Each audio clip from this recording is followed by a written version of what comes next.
about the volleyball game that they also bombed at the same time with an experimental new missile, and they killed 21 girls there. It's basically a missile that like explodes above the ground and basically shoots out 180,000 tungsten pellets in all directions. The US denied any responsibility. When I was on your show previously, I disputed the 40,000 dead. Yeah. I'm not Iran's lawyer. I'm just here to argue against inflated war propaganda.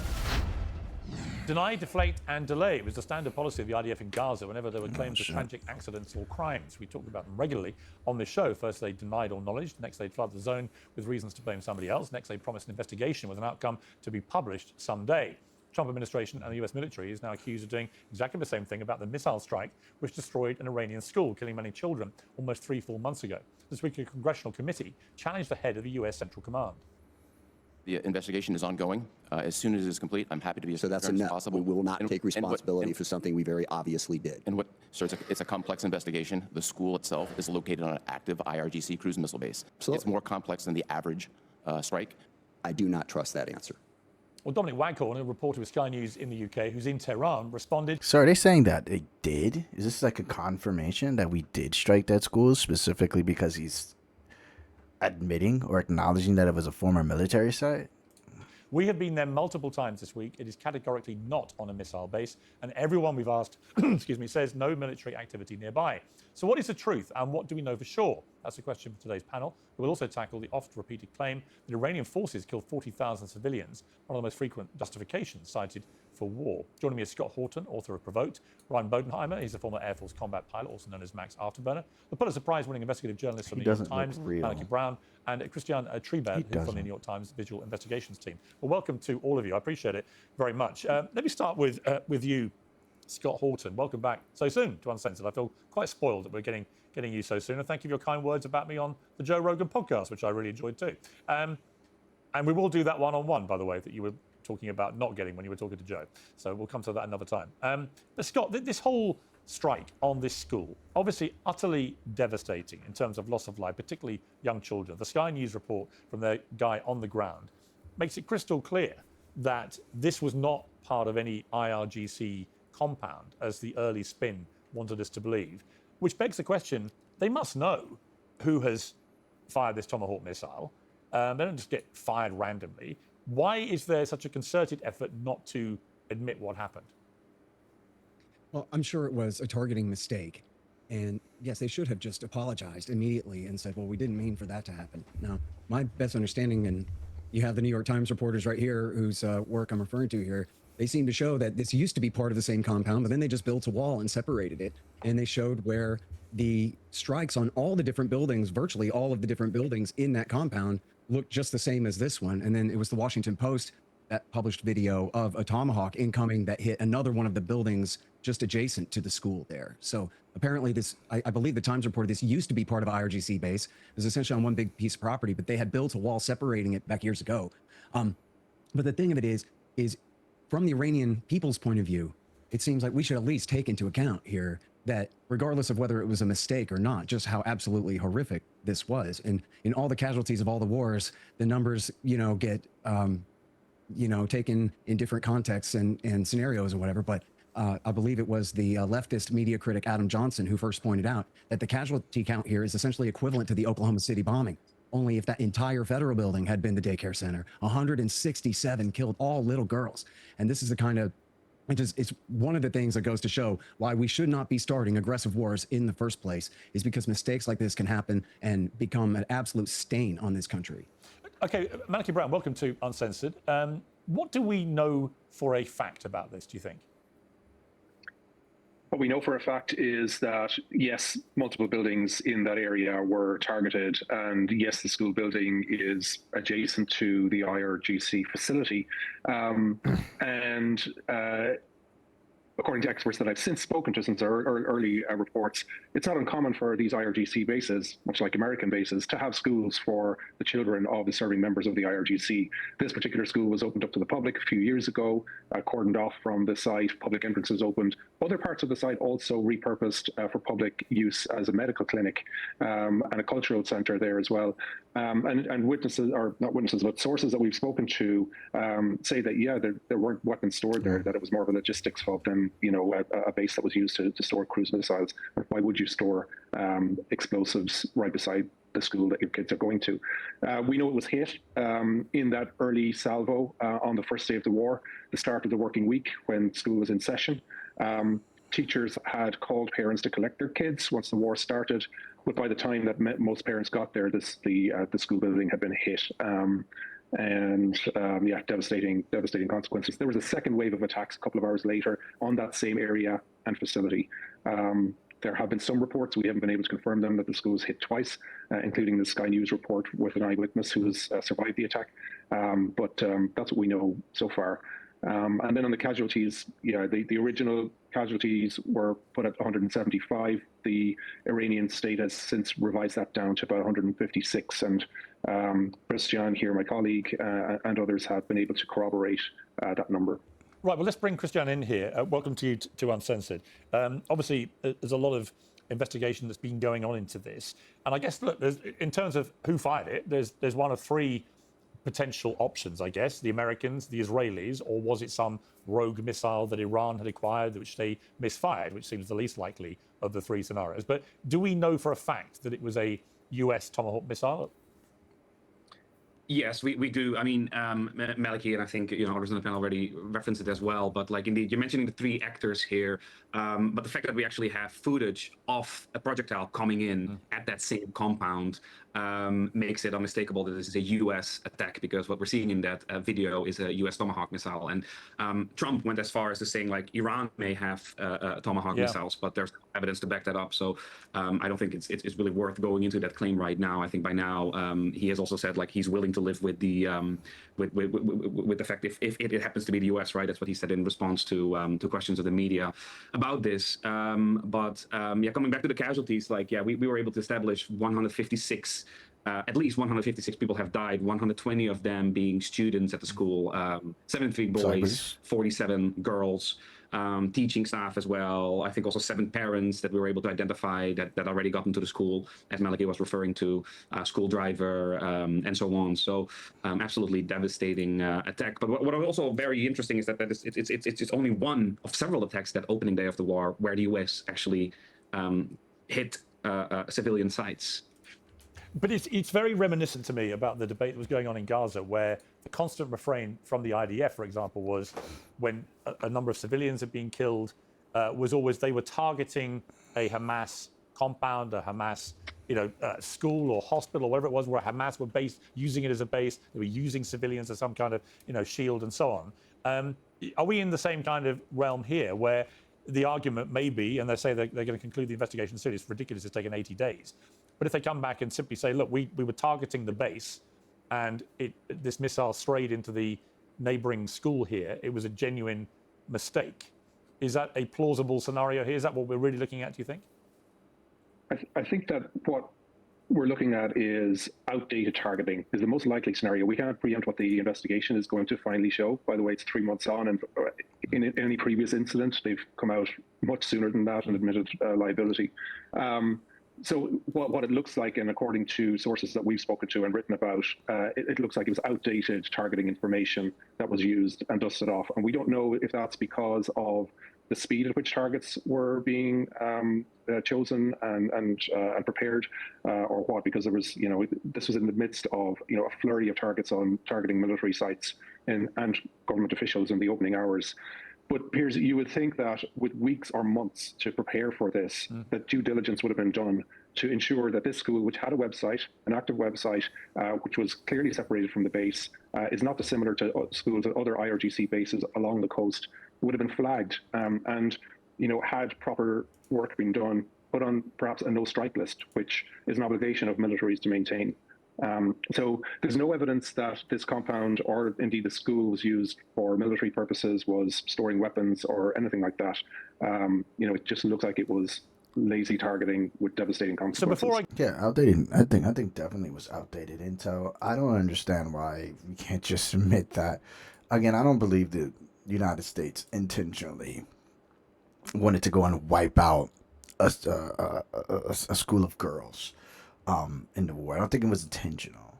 I mean, there was a compound there. There was a former military base. This is outdated intelligence, but there was definitely a barrier separating that old military base to from the school, and it's plausible that again they thought they were trying to hit that this compound, and they thought all the compounds was a target. It's really really easy to say, "Oh shit, we fucked up," because it happens in war, but for some reason we don't like to take accountability for things. We can't even say if it wasn't us. We know who it was. We know if it was us or if it was Israel. We know damn well it wasn't the IRGC. That's what we know. It wouldn't make any sense for them to do that. Go to Ryan, just to conclude on this part of it. If it is how you believe it to be, would that constitute potentially a war crime or not?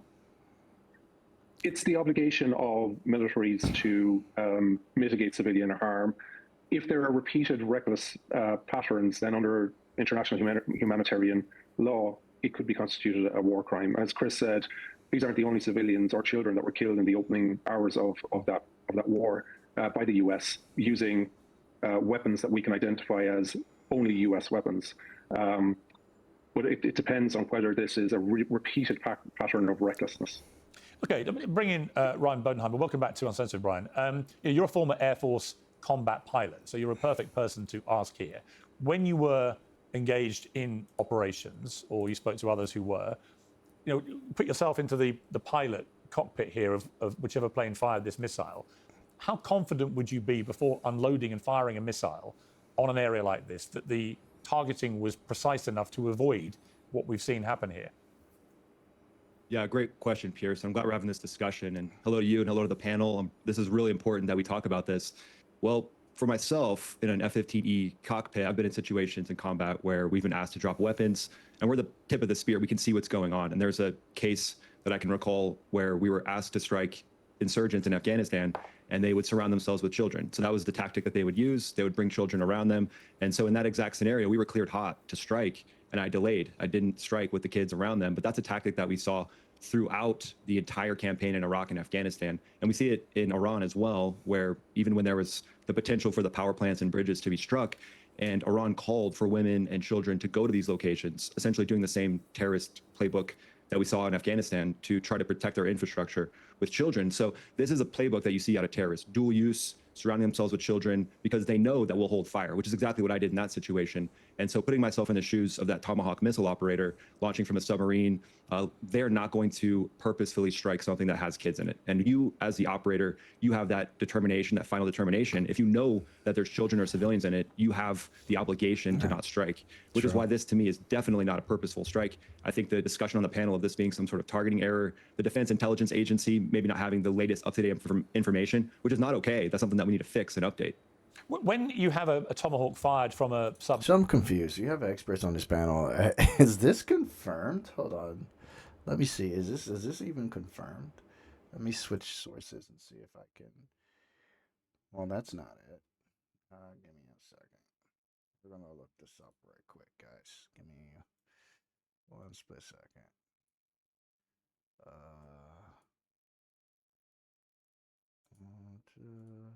Okay, we're gonna look this up right quick. Oh, I don't think I can. I can't do the thing. So we're gonna do it this way. I'm gonna play this.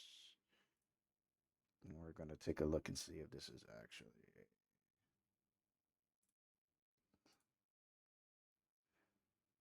Oh, okay. All right. Terrific. Great. It's not available on this one. Let's see if we can find this.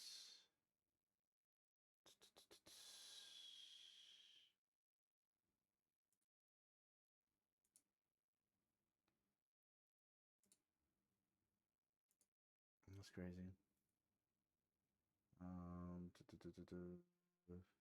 Last I heard about this was still under investigation.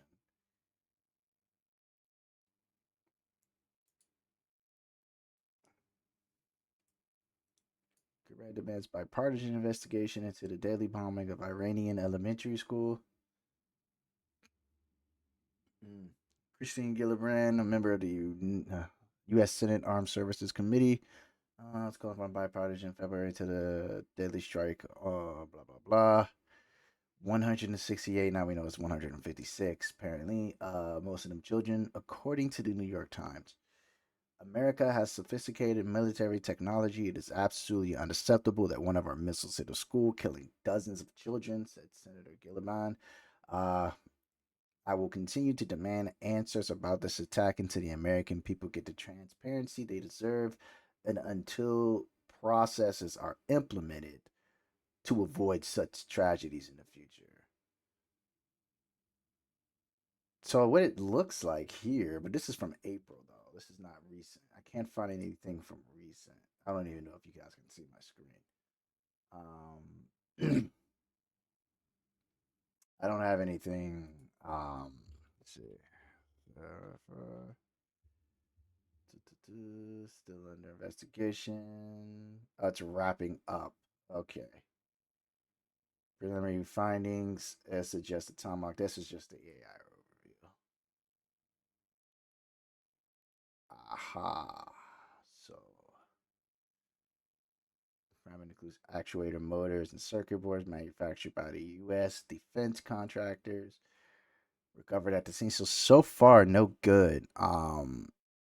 Again, I do not believe that our government intentionally try to blow up a school of girls, but I mean this did happen. Marine. Is the moment called by a pilot in a plane? I mean, how does it work in reality in combat? They're likely using some sort of information previously. They are some sort of information previously from a targeting package. And this was previously a Iranian cruise missile base. We know that.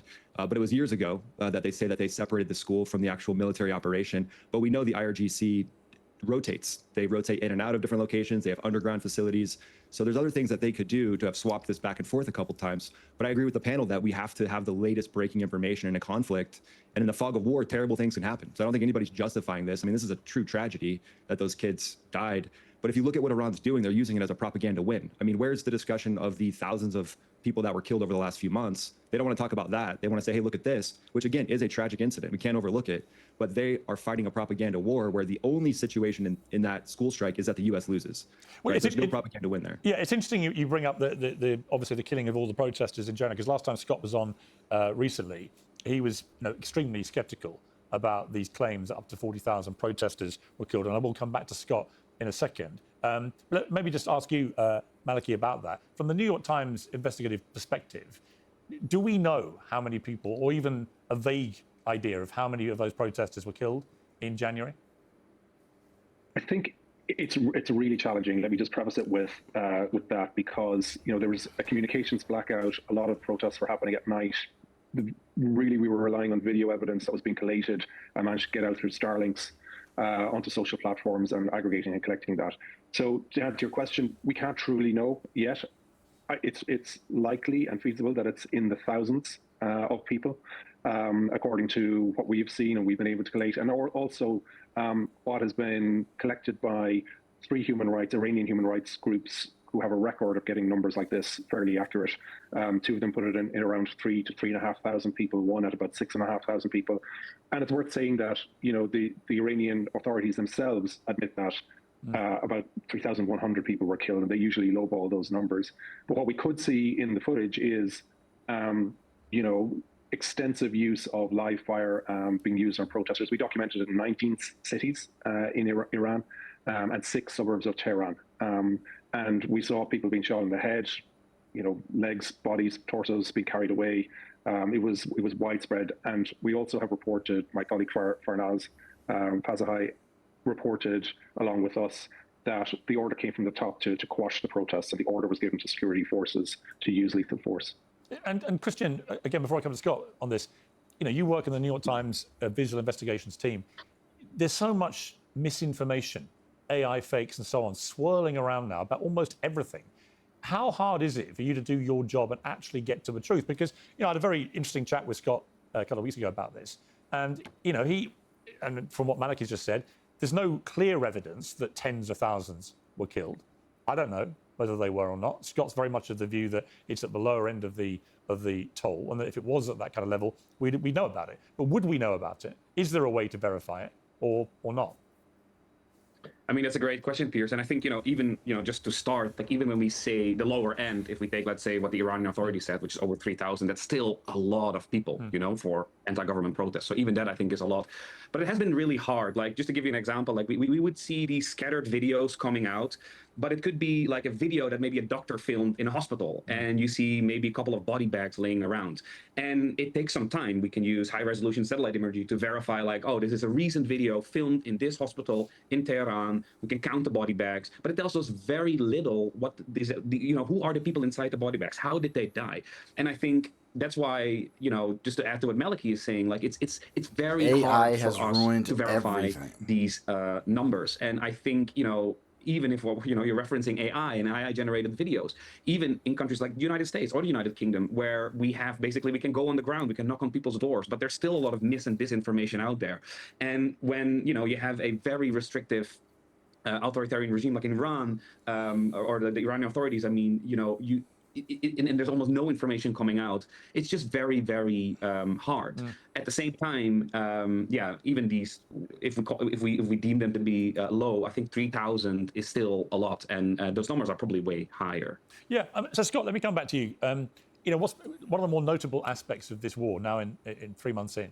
It's taken a lot longer than people were led to believe it would take, which wasn't surprising to me, and I don't think to you. But once you get into a war like this, they talk a lot in the military of the fog of war. This incident was obviously horrific, both the protest killings in January and then the killing of this school and so on. How much can we, how confident are you, for example, when you assess these things? You go into great detail and you speak to lots of people, but how confident can you be that the information you get is correct?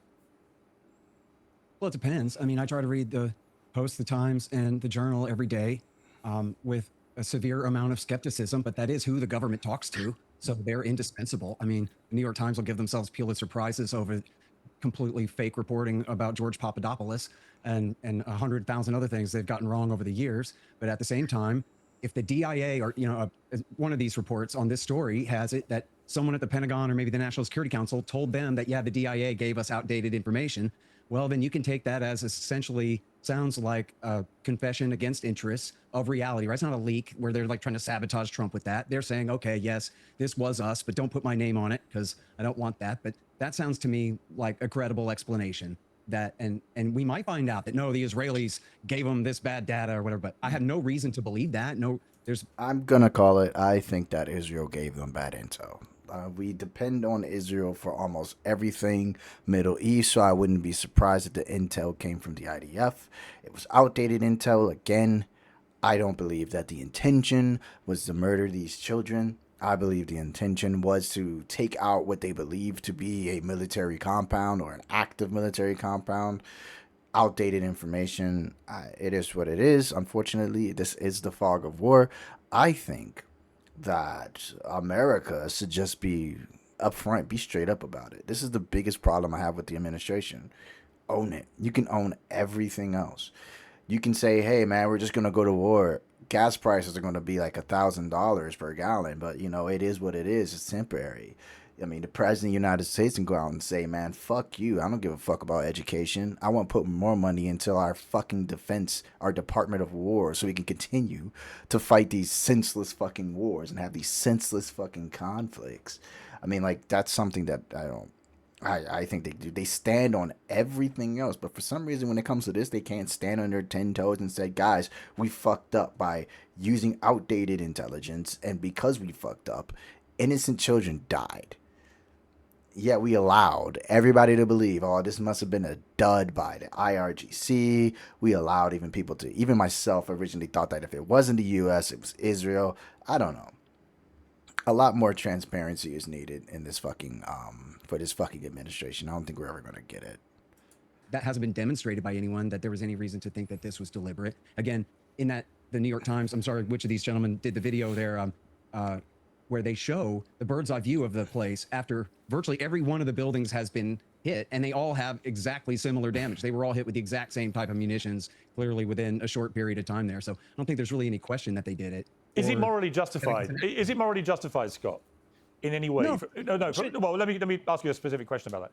Is it morally justified? I had a big argument with Tucker Carlson about Hiroshima and Nagasaki, for example. And obviously after World War II, Geneva Convention came in, rules were changed and so on.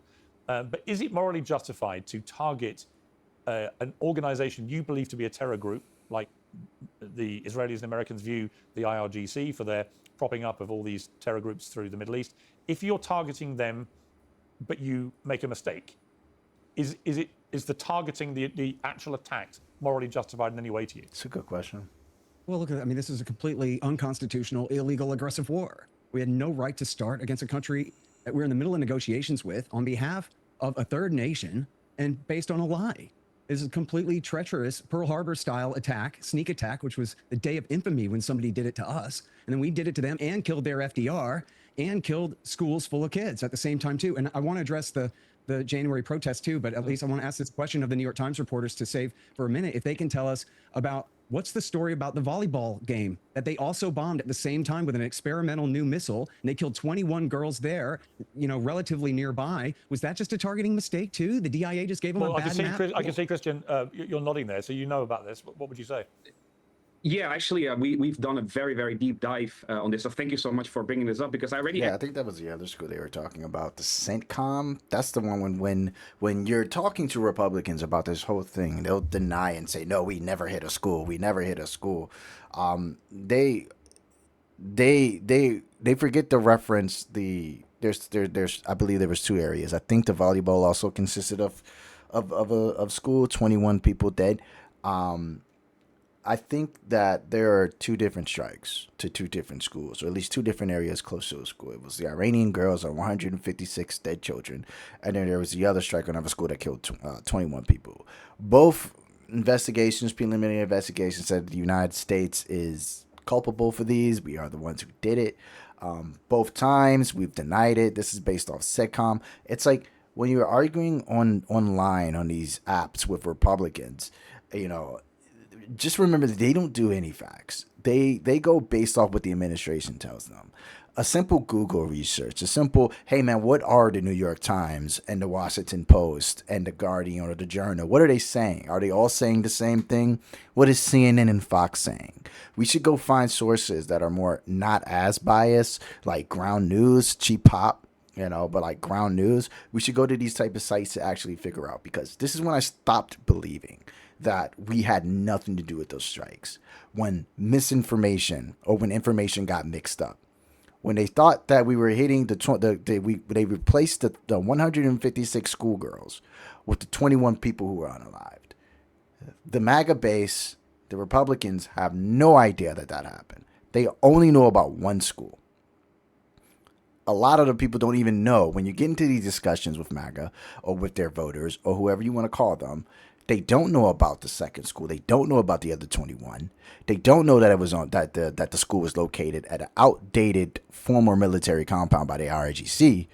They don't know this, and they don't even know that this would be the equivalent, if anything, if somebody was to bomb Andrews Air Force Base, where they have children, they have schools there. I believe they have schools there where children go while their family is living on base. So it's like this is not difficult to understand. Actually wanted to earlier, I was raising my hands, Piers, I want to say another thing, because I feel like there's a hyper focus, understandably, on Minab, because, you know, 120 children have been killed, many more civilians killed, but it is not like one thing like, oh, this was a mistake, you know, and that's it, and the rest we targeted military sites. And this volleyball hall, this recreational hall that you're referencing here, happens 5 hours after the Minab school bombing. And what we were able to establish is that, you know, based on satellite imagery, videos, like all of the same things that we're doing in our investigations, is that the US deployed 3 new missiles that they had not used in combat before. And it's basically a missile that like explodes above the ground and basically shoots out 180,000 tungsten pellets in all directions. So this is not a weapon that you want to use above a residential area, because you're going to perforate, you're going to like, you know, you're going to put these tungsten pellets in everything that's in its way. But 3 of these missiles exploded above exactly that, above residential areas, including a sports hall where a girls volleyball team was having practice. Not only that, there was also like a boys team doing soccer practice. And we were able to establish that 21 civilians died. And what is so striking is this got way less attention, but the US denied any responsibility and did the same thing. They said, actually, what you're seeing in the video, that's not a U.S. missile. That's looks like an Iranian missile. So they again shifted the blame towards Iran. Twice. But we are very confident that this is a U.S. Strike, and where they also used a new type of weapon that wasn't tested in combat. And it's absolutely striking to see that this was used, and we don't know what happened there. Was it a targeting error? Like, again, this was a sports hall that was adjacent to an IRGC compound, so very similar. Christian, to was that for those not familiar with this story? Yeah. Was that fired from a plane, from a submarine? What kind of missile are we talking about?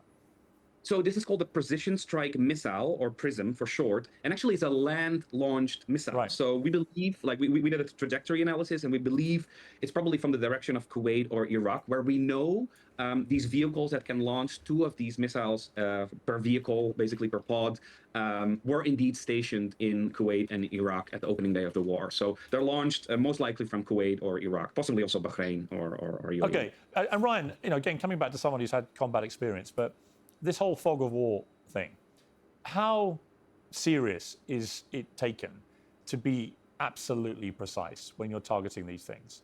Because if I think back to World War II, obviously hundreds of thousands of civilians were killed in places like Dresden and others, and there was an argument put up, it was morally justified, but many people felt it was a war crime, right? Where's the line for you with these things?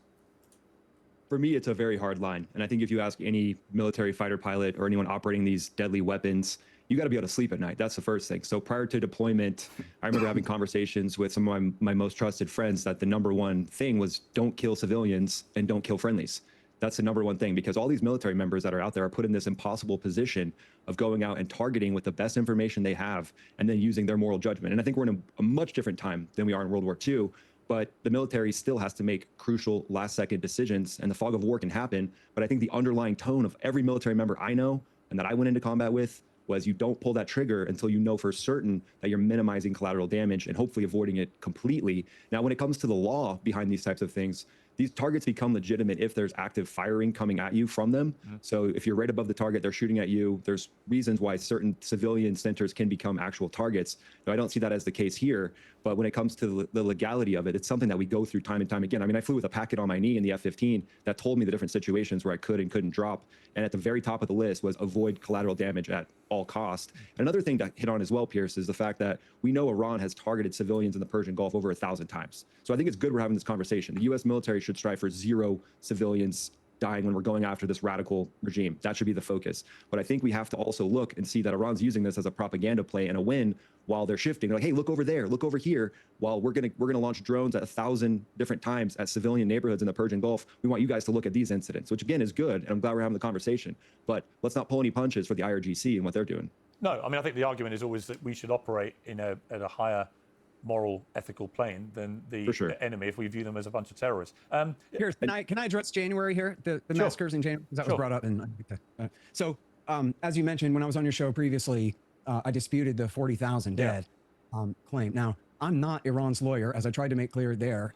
I'm from Texas. I'm not here to argue their side of the story. I'm just here to argue against inflated war propaganda. Right. And I think what these gentlemen from the Times say about it must have been 3,000 or 4,000 sounds right to me. In fact, one of the National Endowment for Democracy sponsored groups talking to the Wall Street Journal said it was 6. So I said, okay, so it's probably about 4.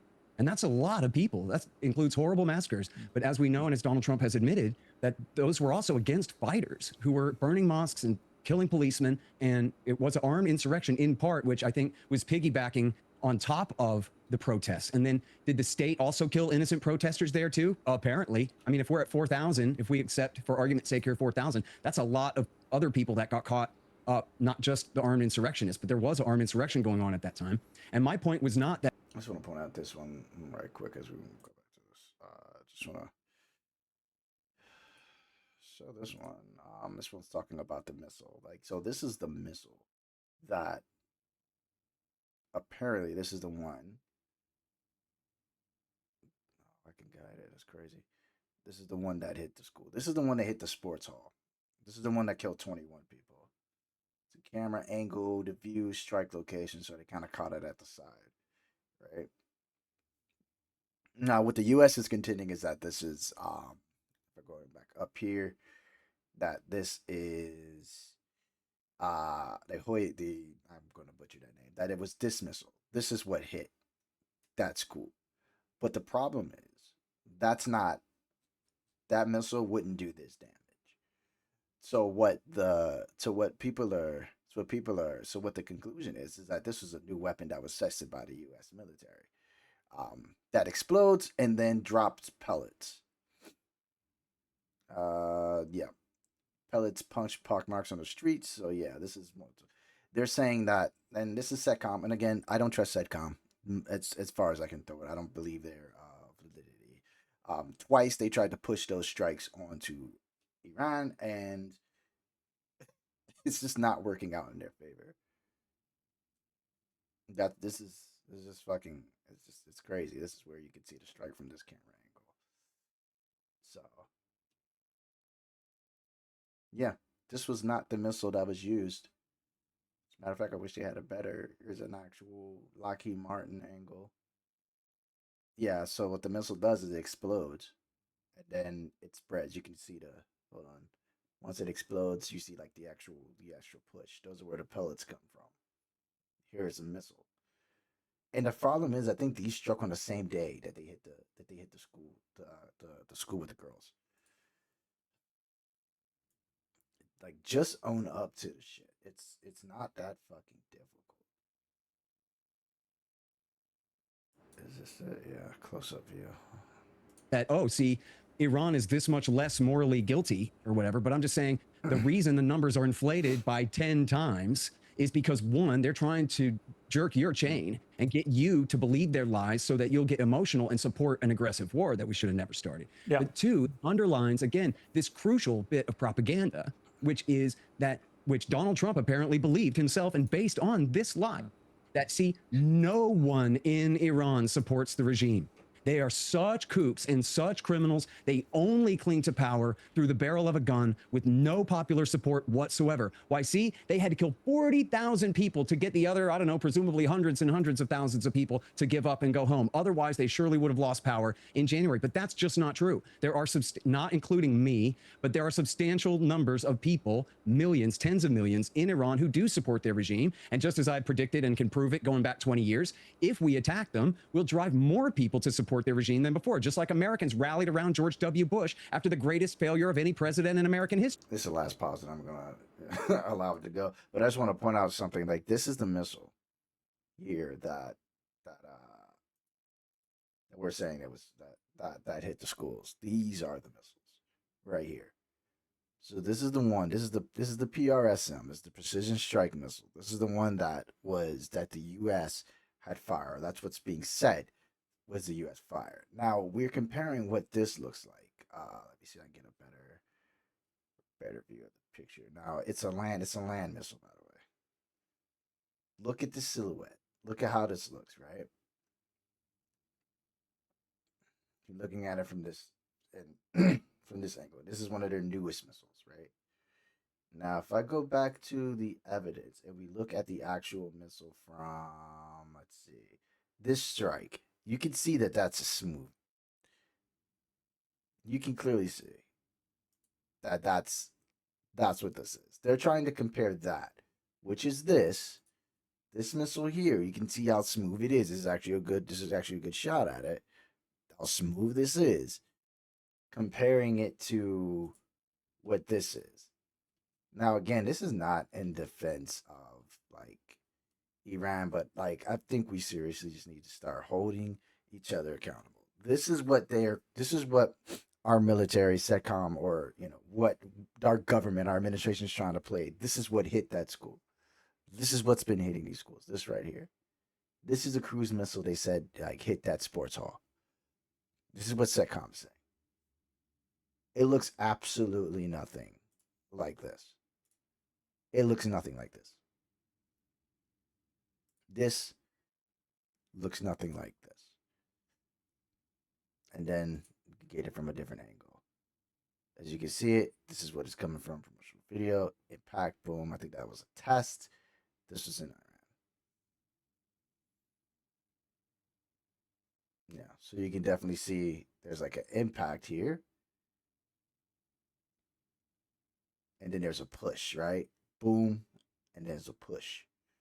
So this is how I know it's the same one. when this missile hits, when this missile here hits, the PRSM, the precision strike missile, it's going to blow and then push. So this history. When we got hit on September 11th, we still all told the pollsters we support our security force against the enemy, no matter who they are. And that's the same position we put the Iranian people in. And that's why they held giant rallies in Tehran with hundreds of thousands of people coming out in support of the regime. So I'll just add something. It was based on a bunch of propaganda in the first place. But let's be mindful that, of course, the death toll on 9/11 would not be dissimilar to the death toll that we all think is. Well, the panel seems to be in some agreement with. They weren't Americans in New York City, were they? That's the difference. Hezbollah didn't do 9/11. We've got to bring this one in. I just wanted to ask Maliki one question separate to this, which I think I should just ask, given we have two New York Times journalists here. A lot of furore in the last week about the Nick Kristof report into what was going on in Israeli prisons with Palestinian prisoners. What's the feeling inside the newsroom at the New York Times? Is everybody 100% behind this reporting by Nick Kristof?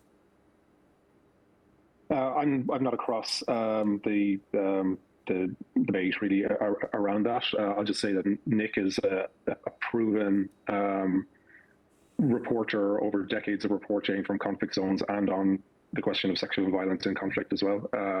He's got. I'm just gonna end it there. That's the crazy part about this is the fact that these, again, only thing I want from my government is transparency. We're in a conflict. We're in a war. So these things happen. They shouldn't. They ought not happen, but they do. And I would want us to be the bigger country and say, okay, shit, outdated intelligence. We fucked up, and we hit it, and we murdered 156 children. We didn't have to do it. We should never been there in the first place. But we did. We own up to it. Our weapon was used to hit that school or hit that sports hall that also killed 21 people.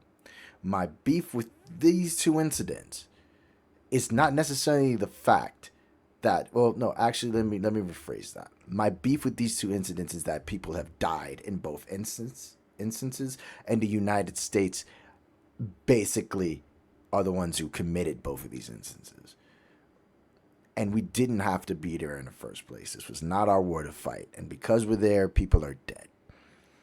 I honestly believe that Israel would not have attacked Iran if they knew that the United States was not going to assist them. That's what I believe, because they would have done it already. They have nukes. They have the ability to attack Iran whenever. But I just want more transparency. I feel like we deserve more transparency as people, right? I do honestly believe we deserve a lot more transparency than we're getting, and a lot more accountability is needed. So, I mean, that's all I ask for. That's all I think anybody ever asked for here in this country. What do we know?